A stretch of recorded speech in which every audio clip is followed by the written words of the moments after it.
Good morning বন্ধুরা, শুভ সকাল। একটা নতুন ব্লগ নিয়ে নতুনভাবে হাজির হয়ে গেলাম। আজকে ফ্রাইডে মানে শুক্রবার।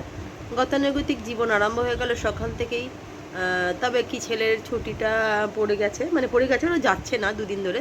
কাল থেকে শনিবার থেকে ছুটি পড়ে যাবে, দুর্গা পুজো। তো চলুন এই দিয়ে ব্লগটাকে শুরু করলাম। সকালে যেমন প্রত্যেকদিন যেটা না খেয়ে সকালটা শুরু হয়, চা। আর এই যে আর একজন সামনে বসে পড়েছে। চলুন। হ্যাঁ, একজন ঘুমাচ্ছে আজকে, তার জন্য তাকে আর দেখালাম না।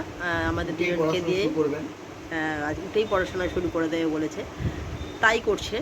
তো চলুন আজকে এটা দিয়েই ব্লগটা শুরু করলাম।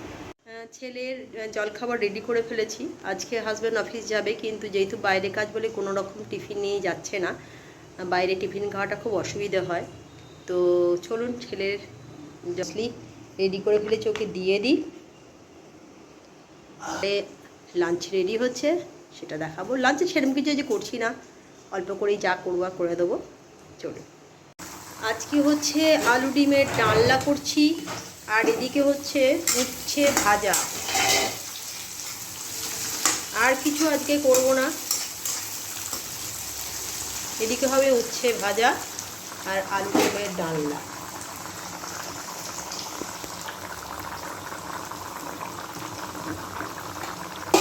আর রাতের বেলার জন্য যেটা হবে, এটা চিকেনটাকে ম্যারিনেট করে রেখে দিয়েছি। এটা কিন্তু রাত্রেবেলা হবে, এখন ম্যারিনেট করে রেখে দেবো, রাত্রেবেলা করবো। তো চলুন আলু ডিমের ডালনাটা একটু ফুটুক, আর এদিকে উচ্ছে ভাজাটাও একটু হোক। উচ্ছে ভাজা কমপ্লিট, এবার নামিয়ে নেবো। আর আলু ডিমের ডালনা তো হয়ে গেছে, সেটা আপনাদের দেখালাম। এবার যখন লাঞ্চটা করে দেখাবো, তখন আপনাদের অবশ্যই দেখাবো। চলে এলাম, লাঞ্চ রেডি করে ফেলেছি। বলেইছিলাম আমি সকাল বেশি লাঞ্চের দিকে বেশি কিছু করব না, খুব সাধারণ অল্প সাদা মিঠে কিছু করব। কারণ আজকে জলখাবার কিছু করিনি, কারণ আমি ভাত খেয়ে নেবো। হাজব্যান্ড আজকে বাইরে যেহেতু কাজ আছে বলে আজকে লাঞ্চটা এই জলখাবারটা বাইরেই খেয়ে নেবে বলেছে, দুপুরের খাবারটা। আর যে তাদের ভাত প্রত্যেক দিন যেমন করি। আর দেখালাম উচ্ছে ভাজাও করেছি, আলু ডিমের ডালনা। এই দিয়ে আমার হাজব্যান্ড খেয়ে বেরিয়ে যাবে, আমার ছেলে দুজন কাজ হয়ে যাবে। চলুন, তারপর অনেক কাজ আছে, সামনে পুজো এসে গেছে, আর কি টুকটাক কাজ তো করতেই হবে, পরে দেখা হবে। তো লাঞ্চে সে বসে পড়েছে। আমি অন্যদিন দেখাই না, শুধু লাঞ্চটা দেখায়, লাঞ্চ করছে সেটা দেখায় না, কিন্তু আজকে ভাবলাম চলুন লাঞ্চটা দেখ। তো যেটা হচ্ছে, একটু সামনে পাতে একটা আলু দিচ্ছি। তেতো খেলে প্রথমে তেতো দিয়ে কোনোদিন ভাত খেতে নেই বলে আমার মারা বলতো সামনে পাতে একটু আলু দেবে, আলু দিয়ে একটুখানি ভাত খেয়ে নিয়েছে। হ্যাঁ, তারপরে উচ্ছে দিয়ে দিয়েছি, এই যে বসে পড়েছে। আজ কিন্তু কিছুই করিনি, শুধু উচ্ছে ভাজা, পেঁয়াজ উচ্ছে ভাজা করেছি লঙ্কা দিয়ে, আর আলু ডিমের ডালনা করেছি। তোমার ছেলে খাবে তো? আমার ছেলে খেয়ে নেয়। আমার ছেলে সব খাইয়ে বলছে। আমার ছেলে সব খায়। এই যে এসেছে, বলো। হ্যাঁ, পটল ছাড়া ও সবই খায়। হ্যাঁ, ব্লগে তো বলে যে পটল ছাড়াও সব খায়। তো আজকেও বেরোচ্ছে, বাইরে কাজ আছে। আচ্ছা, কেমন হয়েছে উচ্ছে ভাজা? কড়কড় করে করেছি। তোমার বন্ধু ননির কথা বলে যে কড়কড়ে উচ্ছে ভাজা ভাল লাগে। একদম কড়কড়ে উচ্ছে ভাজাটা দিয়ে এমন উচ্ছে ভাজা এমন একটা জিনিস না, উচ্ছে ভাজা এমন একটা জিনিস। আমার তো ভীষণ উচ্ছে চচ্চড়ি, উচ্ছে ভাজা এগুলো ভীষণ প্রিয়। তো আজকে সকালেই বলছিলাম বেশি কিছু আজকে করতে পারবো না, তো তাই জন্য আজকে উচ্ছে ভাজা করে দিচ্ছি পেঁয়াজ দিয়ে আর কাঁচা লঙ্কা দিয়ে। কোনটা? না, সব কিছু না, বলো না। তো কি যেন বলতে যাচ্ছিলাম, তো কী বলে, লাঞ্চ করছে, ওগুলো বলে লাঞ্চ করছে। কোনোদিন দেখাই না, আজকে হ্যাঁ। আর একজনকে দেখুন, এই দেখুন আর একজনকে দেখাই, যা একটু পড়ার ফাঁকে উঠে বল নয়, কিন্তু হাতে আপেল নিয়ে বল হচ্ছে ওটা। হ্যাঁ, এই জন্য দেখাচ্ছি। মানে বড়ই শুধু হয়েছে, ও বড় হয়েছে, কিন্তু এখনও সেই ছোটো ছোটো ব্যাপারগুলোর মধ্যে আছে। দেখুন, ওখানে আপেল নিয়ে একটা বল খেলা হচ্ছে। এই যে 10 মিনিট বাবা যতক্ষণ না বেরোবে ততক্ষণ কিন্তু এরকম চলবে। বাবা বেরিয়ে গেলে আবার ওর মতে ফিরে আসবে, পড়তে বসে যাবে। খাওয়া তো হয়ে গেছে, শুধুমাত্র না আমি ঠিক খেতে বসে যাবো। আপনি হয়ে গেলে আমি খেয়ে একটু জল খাবার খেয়ে স্নান করতে চলে যাবো।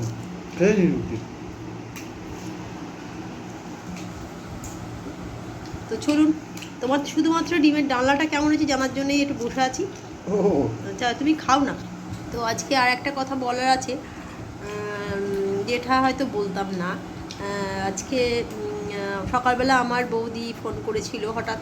বৌদি ফোন করে, খোঁজ খবর সবসময় নেয়, একদিন অন্তর অন্তর। তো সেই জন্য একটু খারাপ লাগলো। বৌদির দিদি আমাদের চুচুড়ায় বিয়ে হয়েছে। বৌদির দিদির একটা ছেলে একটা মেয়ে, দুজনেরই ছেলে মেয়ের বিয়ে দিয়ে দিয়েছে। কিন্তু হঠাৎ আজকে শুনলাম বৌদির জামাইবাবু হঠাৎ বাথরুমে পড়ে গেছেন। পড়ে গিয়ে হয়তো মাথাটায় লেগেছে, কিন্তু মাথা দিয়ে রক্তটা বেরোয়নি, ভেতরে আছে, সেটা মাঝে মাঝে ভেতর দিয়ে বেরোচ্ছে। আমাদের চুচুড়া হসপিটালে রেখেছিল, ওখান থেকে আবার কলকাতায় গেছিলো, কলকাতা থেকে এখন আবার ট্রান্সফার করেছে ভাঙড়ে, আইসিইউতে আছে। বলেছে 72 ঘন্টা দেখবেন ওরা ভেতর দিয়ে ব্লাডটা বেরোচ্ছে কি বেরোচ্ছে না। এটা একটা সকালে একটা দুঃসংবাদ শুনলাম, খারাপ লাগলো। সেটাই আমার হাজব্যান্ড সেটাই বলছিল। ভাবলাম সবসময় সব কিছু তো বলা উচিত না, কে কীভাবে নেবে, কিন্তু এটা খারাপ লাগলো। কোনো কিছু শুনলেই মানুষ সুস্থ থাকুক, ভালো থাকুক, সবসময় ভগবানের কাছে এই প্রার্থনা করি, সে চেনা হোক অচেনা হোক। আর চেনা মানুষগুলো তো বেশি। হ্যাঁ, তা বৌদি আমাকে খোঁজ খবর জন্য ফোন করে। তো আজকে হঠাৎ বৌদির জন্য পুজোর কাপড়টা কিনেছি, সেটা দেওয়া হয়নি। যেমন আমার ননদেরটা পাঠিয়ে দিয়েছি। তো রবিবার দিন বলছি খেলা আছে, ফিরে যদি হয় বৌদির কাপড়টা দিয়ে আসতে হবে। আর মেয়েটার টাকাটাও দেওয়া হয়নি, সেটাও দিয়ে দেবো। জামা কেনার টাকাটাও দেওয়া হয়নি, জামা কাপড় কিনে নিয়ে যাতে প্রত্যেকে জিনিস কেনার জন্য টাকাটা পাঠিয়ে দেবো ওরও। আজকাল কাউকে কিছু কিনে দিই না, বৌদিকে দিই কাপড়টা কিনে। বাড়িতে ওই বাড়িতে এখন তো বৌদিকেই দিই কাপড় কেনা সোজা। তো ঠিক আছে, আর কি বলবো, আপনাদের জানালাম যেটা দুঃসংবাদটা, মানে ভাঙড়ে আছেন, 72 ঘন্টা না গেলে হবে না। দেখা যাক ভাঙড় হসপিটালে না নার্সিং হোমে যাবে না, নার্সিংহোম ভাঙড় হসপিটাল। আচ্ছা হসপিটাল, কিন্তু নিউরো হ্যাঁ। তো ওটা এখনো না ভেলোর না, ভাঙড়। তো এখন 72 ঘন্টা না গেলে হবে না। তো চলুন পরেই সংবাদটা কিরম কি আছে আপনাদের অবশ্যই জানাবো। তবে ভগবানের কাছে প্রার্থনা করি যিনি তাড়াতাড়ি সুস্থ ঘরের মানুষ ঘরে আসুন। ফিজিওথেরাপি করলে হয়তো একটু যদি ভালো হয়ে যায় সেটাই। আচ্ছা যেটা আলু ডিমের ডালনা মেঘে কেমন হয়েছে বলো? আচ্ছা ভালো হয়েছে, খুব একটা ব্রিজ, কারণ হ্যাঁ অল্প অল্প ব্রিজ করি না, একদম খুব একটা গাঢ় করি না, অল্প পাতলা তরকারি হয়ে গেলেই খাওয়া হয়ে যায়। তো আমার ছেলের ক্ষেত্রে কোনো অসুবিধা নেই, কারণ পটল ছাড়া বাদ বাকি সব জিনিস দিতে পারো। তবে ওর জন্য কালকে একটু পনির তুলে রেখে দিয়েছি, কালকে রাতে যে পনিরটা করেছিলাম ওর জন্য রেখে দিয়েছি, যেটাও ভালোবাসে ওটা দিয়ে ওর হয়ে যাবে সামনে পারে। তো চলুন লাঞ্চটা হয়ে যাক, দুপুরে আবার দেখা। দেখছেন আমি আজকে আপনাদের দেখালাম, কারণ আমার মনে হয় ভালো লাগবে। চলে এলাম, পড়িয়ে এসেছি, এসে আবার পড়াতে বসেছি। তাই একটু সন্ধেবেলা এখনও আমার হাজব্যান্ড ফেরেনি। তো আজকে আমার ছেলে বললো মা একটু চা করো, বৃষ্টিও পড়ছে। তাই ওর আর আমার জন্য এখন চাটা নিয়ে এসেছি, পরের বাবাকে আর একদিন দেখাবো। দুজনের চা নিয়ে চলে এসেছি, একটা চিনি ছাড়া একটা চিনি দেওয়া। তারা বলো কেমন কাটছে আজকে সকাল থেকে? ভালোই কাটছে। আচ্ছা আমার যেরকম কাটে সেরকমই কাটে। ওর খেলা থাকলে সবচেয়ে দিন ভালো কাটে, খেলা না থাকলে ওর সবচেয়ে দিন বাজে কাটে। আজকেও সকালে প্র্যাকটিস ছিল, তো বৃষ্টির জন্য যেতে পারিনি। কালকে কি হবে জানি না, কালকে প্র্যাকটিস আছে শনিবার, রবিবারও প্র্যাকটিস আছে কলকাতায়, আর সোমবার ওর আবার ম্যাচ আছে, সেটা হচ্ছে মানকুণ্ডুতে। তো চলুন চাটা খেয়ে নিই, তারপর বাবা এলে আবার কথা হবে, আবার দেখা হবে। পুজোতে এসে গেছে, ভাল লাগছে পড়তে? ভাল লাগছে পড়তে? আচ্ছা তোর পড়তে ভাল লাগে? তোর হ্যাঁ এটা কি একদিন পেলাম, পড়তে ভাল লাগে না তোর? তোর কেন রে পুজো ভাল লাগে না, কারণটা কি বল? বল কেন ভাল লাগে না, বল কি হচ্ছে বল, কি জন্য ভাল লাগে না বল, কেন ভাল লাগে না? পুজোর সময় পড়তে পুজো চলে এসছে বলে তাই? বিউ তোর বিরু তোর বল পুজো চলে এসছে বলে, আর তোদের পড়তে ভালো লাগে দুজনকার? সত্যি বেশ ভালো দুজনকে পেলাম, এই দুজনকে পড়তে ভালো লাগছে, লিখতে ভালো লাগছে, এরও লিখতে ভালো লাগছে। পরীক্ষা দিচ্ছিস আবার তাই তো? ঠিক আছে চল। চলে এলাম আর একবার সন্ধেবেলা চা নিয়ে। হাজব্যান্ড এসছে, ভিজে ভিজে এসছে, কিন্তু ভালো বৃষ্টি চায় হ্যাঁ আদা দিয়েছি। তো কেমন বৃষ্টি বাইরে? এই অটো থেকে নামার পরে তো বৃষ্টিটা এসে আর গেল। যে কলকাতা ওয়েদার কি ভালো? কলকাতায় ভালো। হ্যাঁ কিন্তু আমি বুঝিনি বাইরে কি হচ্ছে, আজকে- কারণ আমি মেট্রোতে পুরোটাই এসছি আজকে চুচুড়ায় কিন্তু প্রচণ্ড সারাদিন মেঘ করেছিল, বৃষ্টি হয়নি। তবে বিকেলবেলার দিকে ঝিরঝিরি একটু হয়েছিল, বিকেলবেলা থেকে যে ঝিরঝিরি আরম্ভ হলো সেটা কিন্তু আর বন্ধ হয়নি। এখন কিন্তু মুষলধারে বৃষ্টিটা হচ্ছে, পুরোপুরি মুষলধারে কিন্তু চুচুড়াতে বৃষ্টি হচ্ছে। তো আবার সন্ধেবেলা দুপুর এসছি, একটা হচ্ছে ওর বাবার, একটা আমার হচ্ছে তো আলাদা দিতে ভালো আমি হয়, ওই জন্য একটুখানি। আলাদা দিতে ভালো হয়। চলুন চাটা খেয়ে নিই, পরে আবার কথা হবে। আজকে রাতের বেলা চিকেন সকালে রেখেছিলাম, ম্যারিনেট করে রেখে দিয়েছিলাম। এখন ভালো করে একটুখানি কষিয়ে লাল লাল ঝালঝালি করবো আজকে। ভালো করে চিকেনটাকে কষাবো, জল না দিয়ে চেষ্টা করব।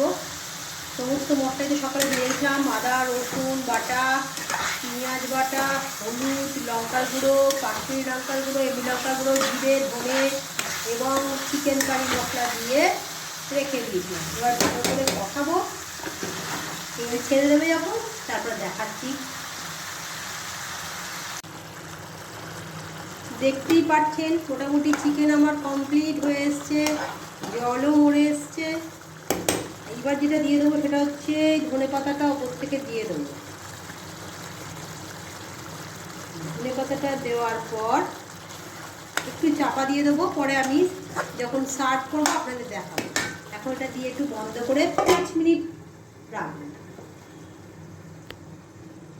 চলে এলাম রাত্রিবেলা ডিনার নিয়ে, আপনাদের দেখালাম তো চিকেনটা ম্যারিনেট করে রেখেছিলাম, কিন্তু সকালে আর পেরে উঠছি না।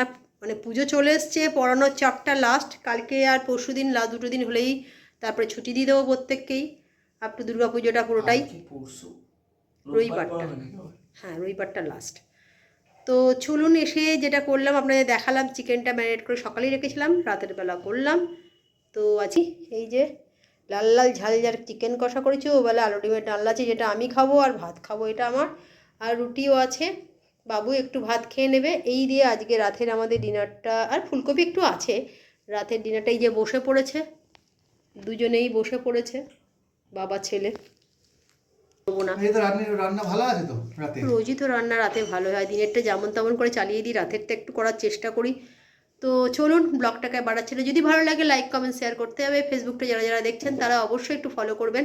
আজকে ফেসবুকে একজন ফলো করেছেন, কি নাম যেন ছিল, কি সিল, সঞ্জীব সিং, হ্যাঁ সুজিত সিল বলে যিনি করেছেন, তাকে আমার অসংখ্য ধন্যবাদ আমার পরিবারে একজন হওয়ার জন্য। তো চলুন আজকেই মতন, কালকে একটা নতুন ব্লগ নিয়ে নতুনভাবে হাজির হয়ে যাব। আজকের মতন গুড নাইট, টাটা।